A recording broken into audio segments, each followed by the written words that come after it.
سلام. امروز میخوام بهتون چند تا تکنیک یاد بدم که چجوری زبان هلندی رو با لهجه بهتر صحبت کنین و روونتر صحبت کنین. برو برای خودت یه نوشیدنی، چای، قهوه چیزی بریز، ببریم با هم بشین. خب بریم با هم دیگه ببینیم چجوری میتونیم مهارت سپریکن رو بهتر کنیم با لهجه خوب. گوش دادن به زبان هلندی خیلی خوبه. کلمه یاد میگیری، میتونی ببینی که ساختار جمله چجوریه. خوندن خیلی خوبه، دونستن گرامر خیلی خوبه. ولی اگه همه این کارا رو انجام بدی و صحبت نکنی هیچ فایده ای نداره. مثل این میمونه که یه سری کلمه رو حفظ کردی، یه سری فرمولای گرامری رو حفظ کردی ولی هیچ استفاده ازش نمی‌کنی. اگه بخوام خیلی ساده بگم اینه که صحبت کن. ولی من میدونم شما دوست ندارید تو ویدیو اینو بشنوید. شما می‌خواید بهتون چند تا تکنیک یاد بدم. اولا اینکه گوش دادن به زبان هلندی همونطور که گفتم خیلی میتونه کمکتون کنه. ولی اینکه فقط گوش بدی و صحبت نکنی فایده ای نداره. یه تکنیکی هست بهش میگیم تکنیک تقلید. یعنی شما همون چیزی که میشنوی و با همون لحن با همون لهجه تکرار میکنی.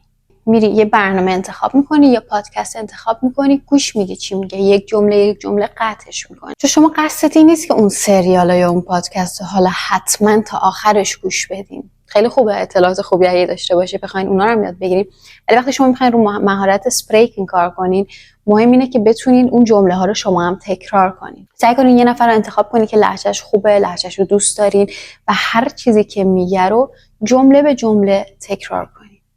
به این میگیم مهارت تقلید و خیلی میتونه کمکتون کنه. حالا این میتونم بگم قدم اوله و آسون ترین تکنیکیه که میتونین انجام بدین. تکنیک دوم شبیه تکنیک اوله، یعنی شما همینطور باید یه برنامه رو انتخاب کنین، یه پادکست، یه سریال، یه کسی که داره یه داستانی تعریف میکنه، فرقی نمیکنه چی باشه، اون برای خودتون پلی میکنین، گوش میدین یک جملهشو، دو جملهشو و بعد تقلید میکنید ولی با زبان خودتون. مثلا گوش میدید میگی که خواهرم رفته نون بگیره، شما میگین خواهرش رفته نون بگیره. یعنی یه حالتی که انگار داری مثل یه نفر دیگه تعریف میکنی. این هم کمک میکنه به درک مطلبتون و هم کمک میکنه به اینکه لهجه‌تون بهتر شه و بیشتر صحبت کنید و این کارا رو باید بلند بلند انجام بدید. حالا برای این تکنیک دوم میخوام با هم دیگه بریم یه مثال داشته باشیم. We gaan het vandaag even helemaal anders doen. Ze gaan het vandaag even helemaal anders doen. We gaan vandaag aan mensen op straat vragen om zinnen af te maken. Ze gaan vandaag aan mensen op straat vragen om zinnen af te maken. Ik vraag dan bijvoorbeeld, ik ben, puntje, puntje, puntje. Ze vraagt dan bijvoorbeeld, ik ben, puntje, puntje, puntje. خب دیدی منظورم چجوری؟ این باعث میشه که شما دیگه ذهنتون خیلی درگیری نباشه. چه زمانی باید برش استفاده کنیم؟ کلمه رو درست گذاشتم. فعل کجاست؟ فاعلم کجاست؟ جنگو تو ذهنتون ندارین، همونی که میگه رو تکرار میکنین.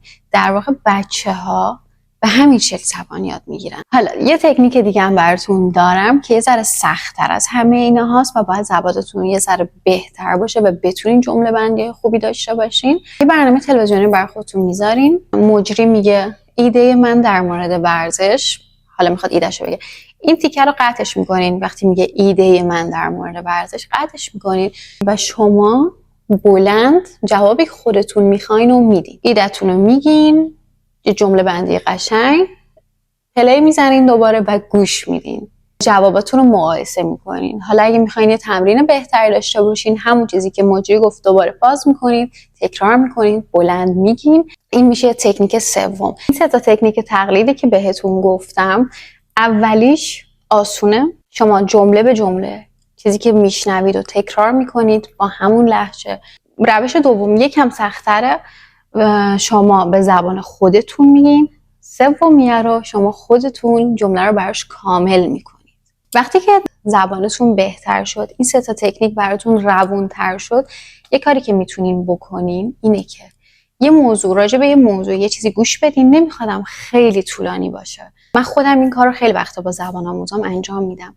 بهشون میگم که برن یه پادکست گوش بدن، یه ویدیو ببینن و اون چیزی که متوجه شدن یه خلاصه ای از اون ویدیو رو با زبون خودشون میان چیزی که فهمیدن بر من تعریف میکنن. این بهترین تکنیکیه که میتونین انجام بدین.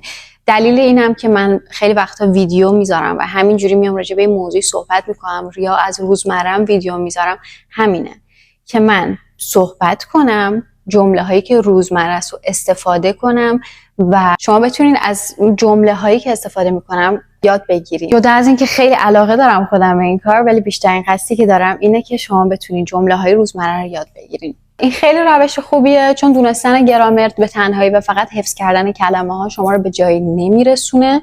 مثل این میمونه که شما تو ذهنتون یه کتاب داشته باشین پر از کلمه، ولی ندونین چه موقع چه شکلی بخواین این کلمه ها رو استفاده کنین و هیچ فایده ای نداره. شما کلمه هایی که حفظ میکنین باید بدونین که کجا و به چه شکل باید استفادهش کنین.